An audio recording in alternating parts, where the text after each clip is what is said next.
Welcome back to Entrepreneurship Tuesday. My name is Michelle Ashira. It is definitely Entrepreneurship Tuesday on Why in the Morning. Make sure you follow us across all our social media platforms. That is at Y254 channel.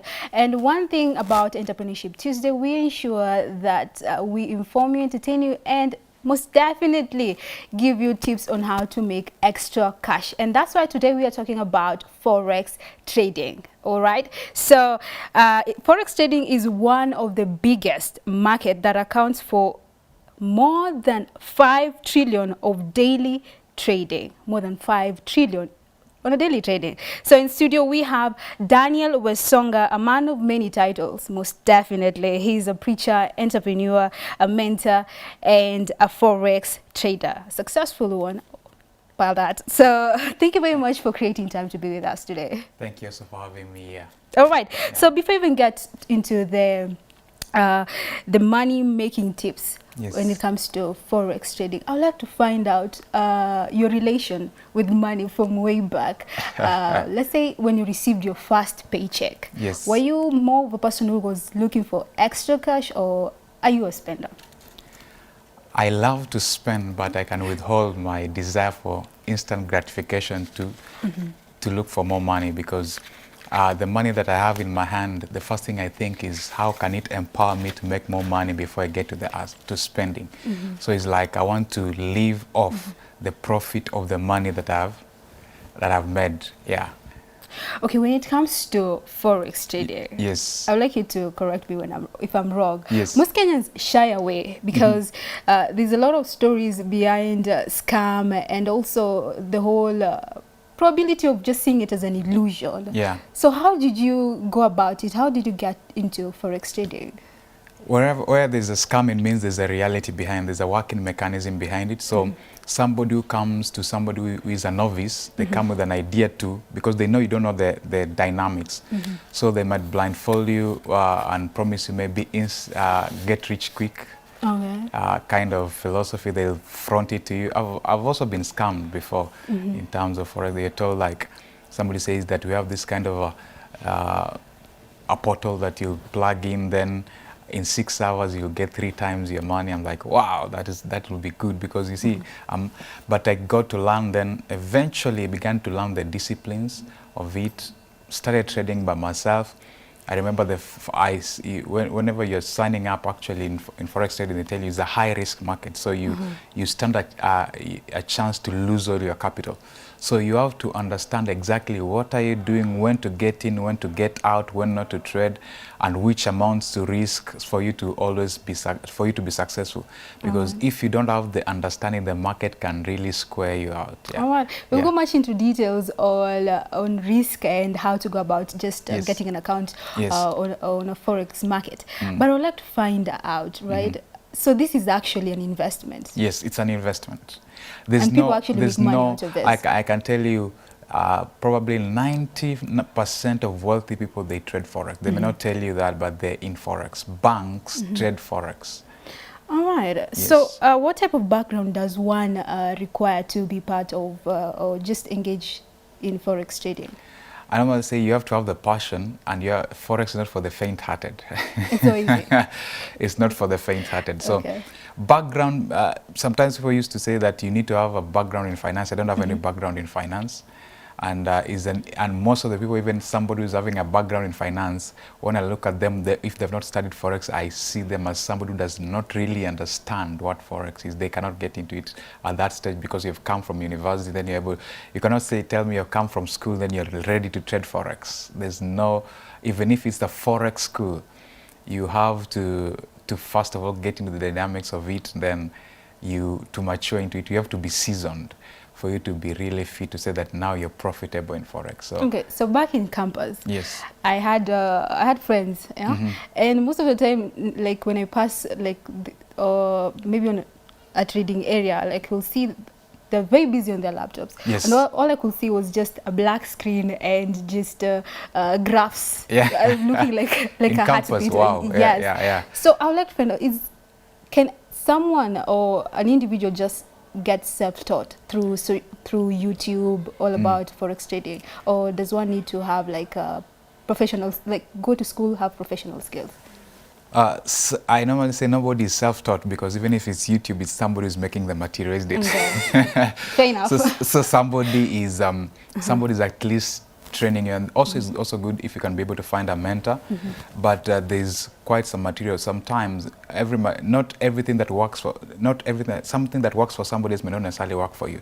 So it's good that whatever you learn, you get eventually to practice it yourself, then try to make changes, because even the strategies I've also learned from people, what I operate with right now is something that eventually I had to study it and then change things to suit my study of the market. Now, eventually I was able even to build up robots. So as normally you rarely find me now trading, so because I leave it to the robots to trade, then I just check my phone wherever I am, then know if when the robot has picked that trade, if it's viable or I should close it and such. So it's after watching anything, or maybe you're taught, you have to work it out yourself and see, does it suit you, or it was that person's version of trading. You spoke about robots. Yes. So what is this robot when it comes to Forex trading?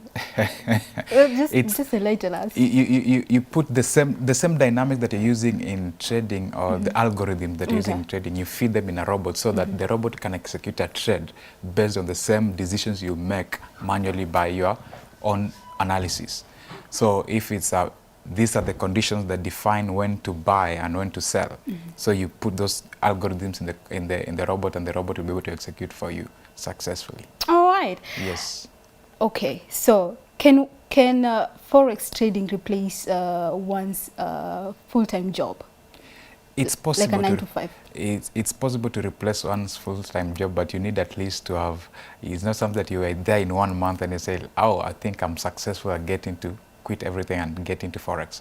You have to be at least, even if you're working now, you can do it maybe for a year and see you have a successful year consistently, then you can make a decision based on that, because in life there are always risks. But even if you're a trader, you're not advised to stay on the computer like from morning to evening trading.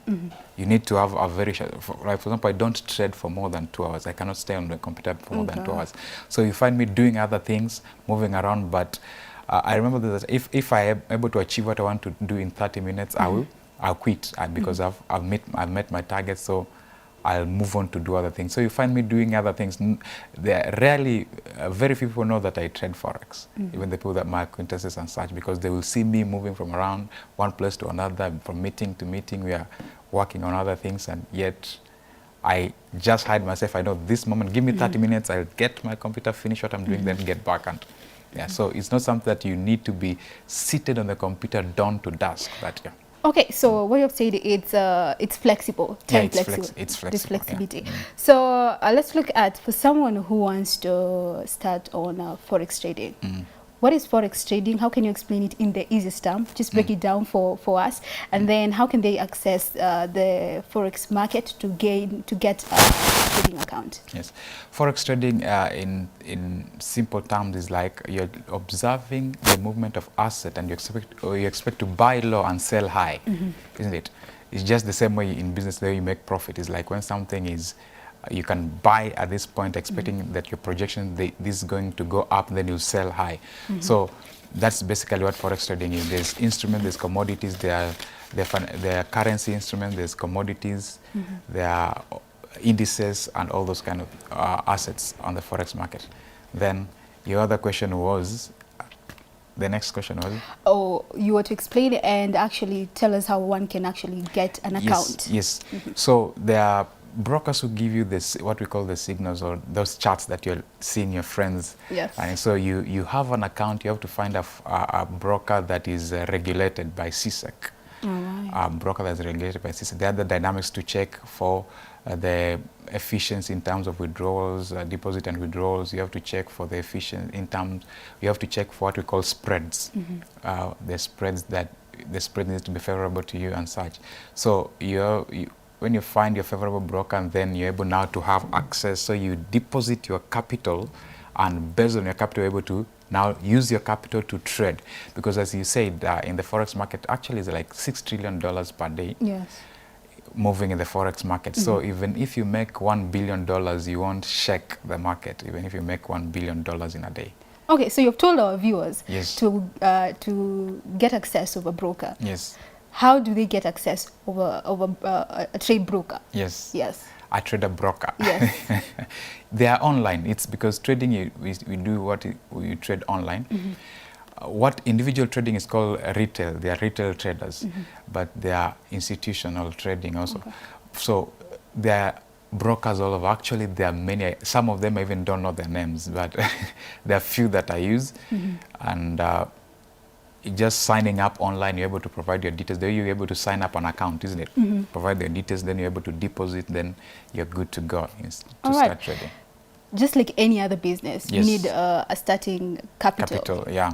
What is the minimal amount of capital that one can start on Forex trading? It's based on what you're able to say, I'm willing to risk this to get in the market.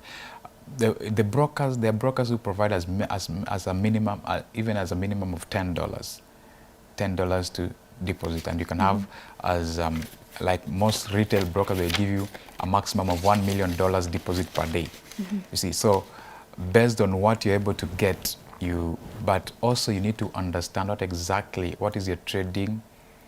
Like I used to have my own arguments. My argument used to be like, if I want to become profitable, because I want something that at the end of the month I say it's rewarding to myself, because if I start with 10,000, and in good business or in Forex, it's like when you need to have real figures when you're targeting. Don't say, like as I said when I began, there's a time, the first week I traded, I said, this is a good place, there's huge monies moving in the market, I'm gonna milk the market. So I put in 100,000, I built 100,000 to 600,000 So from this Monday is your profit highlight story now you're giving Yes, us. yes. Okay, we are listening. So it's like I built $1,000 to $6,000 from Monday to Thursday, and then wiped it all out on Friday. So Wow. the thing is, you need to understand the amount that you have, make reasonable plan. Like don't target that you're going to make more than 10% per month. It's reasonable. Now, to you, if you're saying about minimum, if you're having $100, that is 10,000 Kenyan shillings. Will you say that if 10% is 1,000, are you comfortable with making 1,000 per month? You see, that's where the dynamics of what governs your decisions ought to come from. All right. Yeah. Okay, it is not as easy as we thought. So for the people back at home and who have grandiose Yes. kind of mindset where they're thinking like, I can just get into Forex trading in 2 weeks or a couple of months down the line, I'll be balling, you know, my account will be fly. Yes, yes. So what would be your advice for someone who is having these unrealistic learning curves when it comes to Forex trading? Look for somebody who has an experience to tell you, to really shape your perspective. The perspective is not bad. It's possible, it's doable, but the question is the risk that is involved also. At the same time, you may not be there in the long run, isn't it? In Forex, I utilize both. Traders have different opinions on different Forex trading mechanisms. There's what is called binary options, then there's what is called the Forex, the FX, the Forex where you buy in terms of, it closes in positions. Binary closes in time. So you can do as little as a trade that lasts 1 minute and say, my projection is the next 1 minute this asset will go up. So there are dynamics that can inform you that you do probability. There's no probability, there's 100% probability. So you can take high probability and then take a position on that. Binary options give you per minute in terms of what you've put in, it gives you in forms of percentage. So normally, when I'm trading binary options, I trade when the market is at least 80% return on investment, so that if I place $10 in the next 1 minute, I'm supposed to have, if it goes in my favor, I'm supposed to have $18 back, isn't it? So that's binary. And then there's Forex now, where you're closing on positions. You're buying, you're doing a projection, then it's going to last up. You're not going to close at a particular time. It's going to close on when it touches that position. So you put what is called stop loss, then take profit. With binary options is, if you place $10, if it goes against me, I've lost that $10. If it goes for me, And if it's 80% return on investment, means I'm having $8 after 1 minute. So you see, the dynamics are quite different. Yes, and So, are there high risk when it comes to binary solution? Because I've had cases where people are complaining that they're actually losing way more money. yes, in binary. yes, binary has high risks. And that is the one that now people also expect to make a lot. That's where I've wiped my account several times, because there are some moments when some things are happening in the market, and if you're not so, if it catches you offside, you can easily wipe out without knowing, isn't it? So that's what binary is. High risk, high return. There's a possibility of doubling your account in a day. Yeah. All right. When it comes to currencies are sold in pairs, right? Yes. What are the most commonly traded currency pairs? The major currencies. Yes, the major currencies, like yeah. what we call Euro USD, GBP, USD Euro, Euro CHF, Euro JPY, USD JPY, and those major currencies from the big countries. Oh, right. Yeah, but mostly now Euro USD is so we can't like major. We can't take our pair like probably Zimbabwean Kenyan shilling. I've never seen the Kenyan. I've tried to see the Kenyan shilling trading on the Forex market. I've not seen it. Maybe on the Nairobi Stock Exchange. So let's look at scam stories, and that's why I was talking earlier on when we started this conversation, and I was mentioning like there's some section of Kenyans who shy away from Forex trading. They look at it as an illusion, and because there's so many stories of scam that are actually there. So how does scam happen in Forex trading? The interfaces.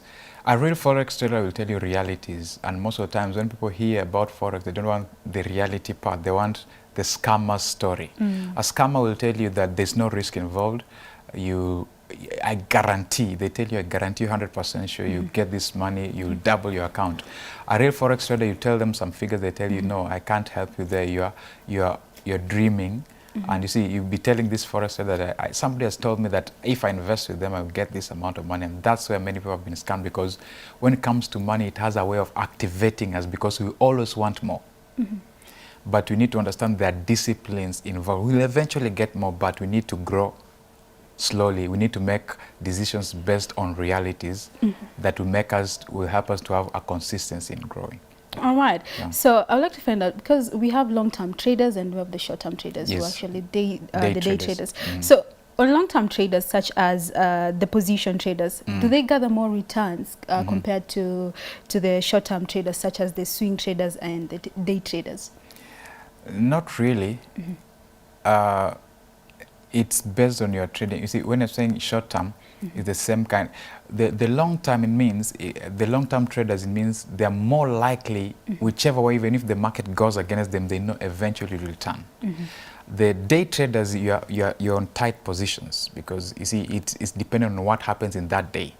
So it has to go for you in that day. For a long term trader, even if it goes against you today or even for a week, you're waiting for it eventually to return back, so eventually you win in the long run. So it's the issue of what are the semantics in terms that govern your balancing. Yeah. So that what are you risking and what are you gaining? What ratios are you using? Like some people use 1-to-1. So somebody is like targeting 20 pips and risking 20 pips. Another person is targeting 100 pips, risking 100 pips. Another person is targeting 100 pips, risking 50 pips. So you have to understand that if I'm losing on 50 pips and I'm targeting 100 pips, there's no problem losing. So next time I get the 100 pips, I'll have recovered the 50 pips that I lost in the previous trade. So, and then you need to have a specialization in the specific asset that you want to trade, because not every asset behaves the same way. Though the basic dynamics of the market, everything behaves almost the same way. But you have to understand the specific currency that you're used in, because you have to familiarize yourself with the movements. Oh. Yeah. Okay. So I'd like to find out, how can one use leverage to get good returns when it comes to trading? Yeah, the leverage. The brokers give you leverage. The leverage helps you to open higher positions. But you know, now also, when somebody is saying that I'm having a leverage of 1 to 100, it means for every dollar that you're having, the broker is giving you an open position, like you have like 100 times there. But that only gives you like power in terms of the lot that you'll be able to open. but you need And is there a limited Yeah. limited? leverage. Yeah. Yes, there's some, depending on the broker, there's some giving up to, like in the USA right now, they're trying to limit them to leverage of 1 to 50.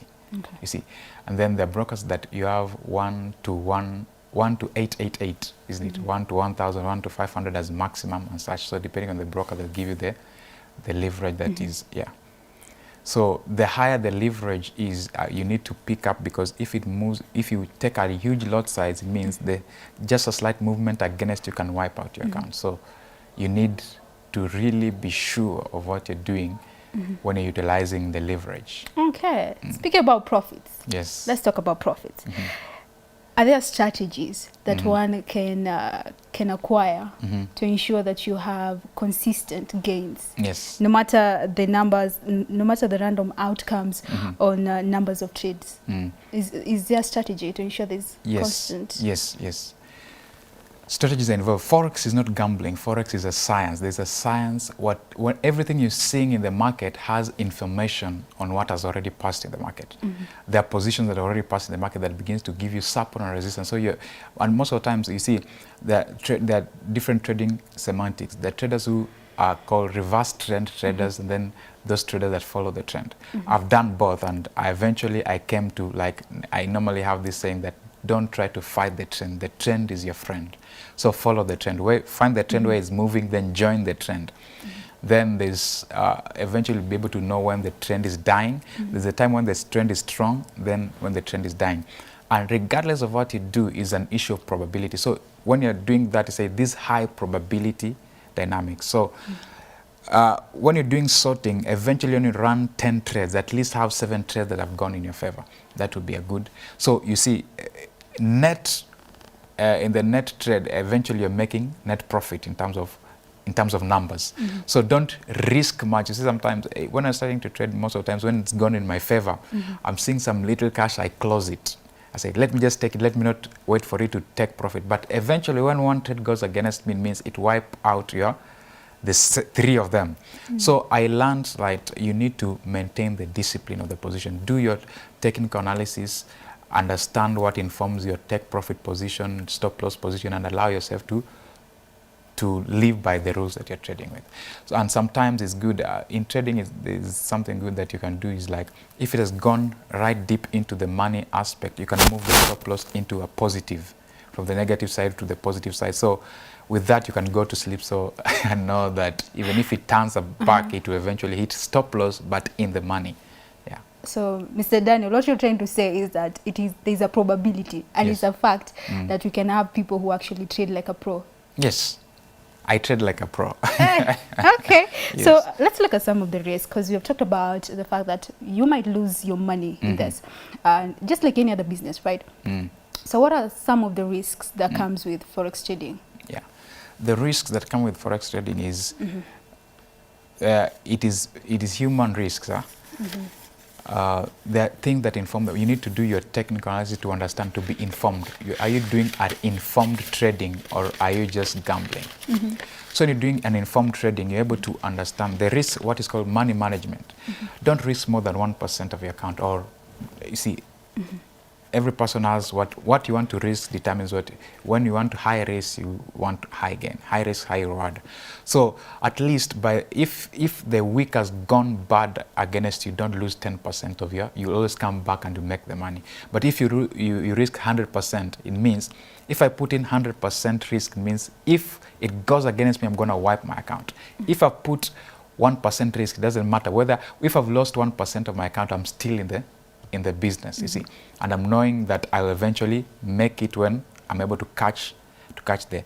So those are the dynamics that are involved. You have to have a trading strategy, you have to have a money management strategy, then of course your emotions. How people lose money in Forex is you making assumptions. For example, you say my stop loss is this, or somebody says I don't want to lose much, so they put a tight stop loss.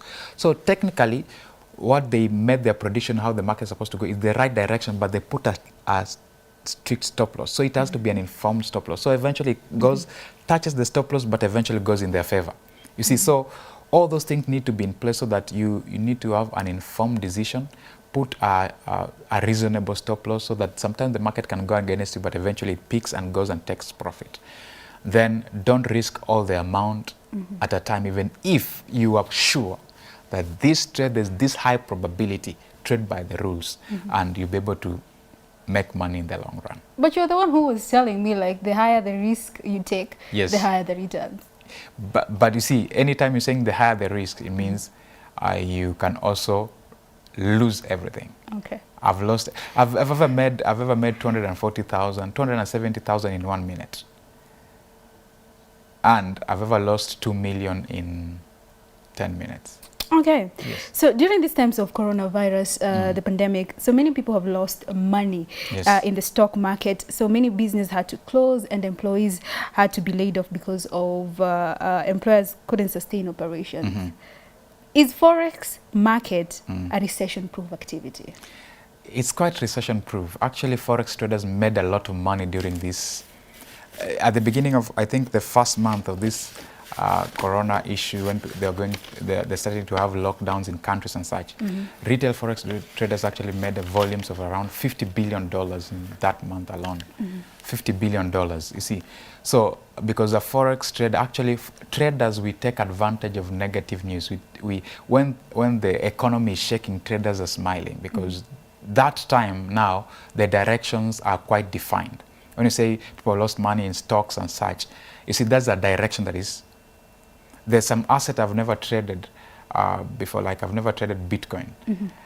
But I remember there's one time at 2 a.m. I check my phone and I see the direction of Bitcoin. I knew that surely this one I know for sure. Because what direction are we looking at right now? Yeah. Because you've seen, like, there's certain direction that you look at and you're Yes. like, this is the time to actually invest. Yes, directions are asset based. Okay. So it's like when you say Euro USD, for example, right now, most assets that are against USD, they are gaining, they're quite stronger because of the things happening in the US. So you see, so Euro USD is more on a buy trend. There's USD ZAR. ZAR is the South African rand. Is been going down. So I was checking this morning, so it consolidating is about to turn and such. So it's is asset based in terms of what is happening with this versus this. Yeah. All right. Yeah. So we keep on mentioning, like, Forex trading is like any other business and things can go wrong. Yes. Reminder. Yes. So losses are there. So how can a trader manage temporary drawdowns? Temporary. Yes. Yeah. Let's go with temporary. You have For instance, traded, you've gone through a loss. How do you manage that? When you're talking about now money management and then the money management and then trading strategies. For instance, Consider this person has lost. yes. Yes. If you have a strategy, because you need to have a strategy that is, when you're saying high probability, it means that strategy is a science by itself. It's something that it's informed. For instance, you're trading Euro USD and saying by these dynamics, Euro USD is supposed to go buy, isn't it? Then you buy, let's say now you lose that trade.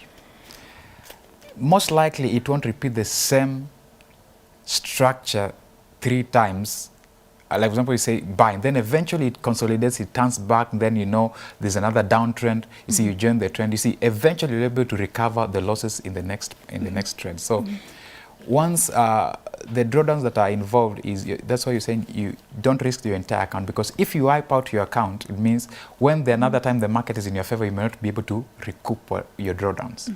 But if you're using small risk, it means you still have money in your reserve that next time you're able to come back and you're able to recover your drawdowns. Yeah. All right.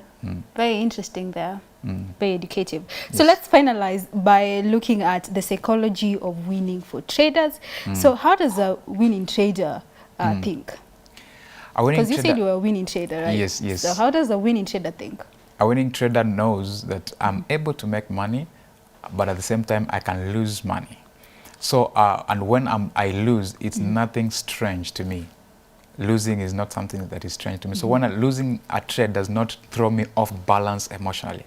You won't find me stressed and saying that, you see, the trade is going against me, or I'm checking my phone and it's in the negative. We call it in the reds. We say the account is bleeding, isn't it? So the winning trader, the stability of your emotions is supposed to be like, I know I'm a trader and I know my art of trading. And even if things are looking this way, I know eventually I'll get into the money. So we understand that this is the semantics of the forex market. So even if it's going on the negative, eventually you stand back to the positive. So I'm stabilizing in my emotions, because anytime you're not stabilizing your emotions, you begin to falter the rules that's supposed to govern your trading, and that's where many people get beaten. If the strategy that you're using works, and you keep by the rules, eventually by the end of the day you will win. But if you want to, if the market triggers your emotions, so that you need to put emotions aside and say, you're not trading by the emotions, I'm trading by the rules, and eventually you make money in it. So, all right. Yeah. So let's consider in a situation when a trade goes wrong. Yes. Okay, so how does one manage and overcome negative emotions? Yeah, because it can be devastating if you had invested a couple of thousand, maybe 500,000, then another investment comes through and you just lost everything. How do you deal with negative emotions? How to deal with negative emotions, utilize them and say these are learning lessons. I say sometimes when a trader has lost money, we say that is school fees. That is what you spent to learn something, isn't it? Yeah, that is what you spent to learn something. So turn your emotions to become positive in a way that, because as I was starting, I said trading is not for the faint-hearted. So the emotion that you use, because you can get out of, like somebody can say, I tried this thing, it failed, you see, but other people are succeeding in it. But every person that has a success, they have a story of how they became successful. So turn your emotions to become lessons to you, and know that your emotions teach you that next time, you see, like how you're beaten. When you're beaten by something, there's an emotional impact. You say that this is a lesson that I took by the beating that I received in that particular kind of a situation. So I'm able this time around to maintain the discipline so that I may not get back into what I had before. All right. Yeah. Let's look at a situation whereby someone back at home has been with us in this particular conversation and has decided to actually take up this profession very serious and pursue it. How can this person program their mind? Totally program their mind that they're actually in this and they're here to win. First of all, what is your motivation to trade forex? Is it because you heard there's a lot of money moving in the forex market, or is it something that you're motivated to do because you feel you have a passion in those kind of direction, the way that those dynamics work? So if you are motivated just because of you hear there's money in the forex market, I mean, you may be coming in gambling, but you need to come because of the same way you have a passion. Somebody can say, I have a passion in the hotel industry, so I have a passion in this. So you need to have a personal passion in the forex. So when you go in, of course, there'll be learning. There'll be a learning curve that you need to take. Put yourself in the discipline to learn. Of course, every broker, they provide what is called the demo accounts. You can be able to test yourself to the demo account, and eventually you're able to put in the money. You're told most of the times when you find a trainer, they tell you, try your strategies in the demo account over a period of time and see the success in your demo account, then try to replicate the same into the real cash. All right, so the demo account, it's a platform just to practice. It's a dummy money, Okay, all right. Yes. Daniel Wesonga there. Yes. A forex trader by profession. You're good at it. Thank you. Thank you very much for creating time for us and just educating us on matters pertaining forex trading. I'd like you to use this opportunity and just let people catch up with you, guys who are actually looking forward to get into this like full-time as a profession, or even part-time, right? So how can people reach out to you on social media? On social media, you can get us on our Facebook page called, there's a Facebook page called Metron Forex. You can be able to get us there. Then we'll be able to direct you to it's called a Telegram channel. Then there's a website called metroncapital.org. You're able to get us there. All right. One thing that I'm so sure of, I'll be looking for you. I need more lessons. You're welcome. Thank you very much. Thank you. So guys, back at home, make sure you follow up with Daniel Wesonga there, a forex trader. So I would like you to head on to our social media account, that is at Y254 channel, that is on our Facebook. We have a question for you, and the question is, of course, good morning. How would you turn laundry services into a successful business? How would you turn laundry services into a successful business? The hashtag to use is the hashtag Entrepreneurship Tuesday and hashtag Why in the Morning. You can find me at Michelle Ashira. So right now, we'll be taking a musical break, and we'll be right back with more of Matters Pertaining Business.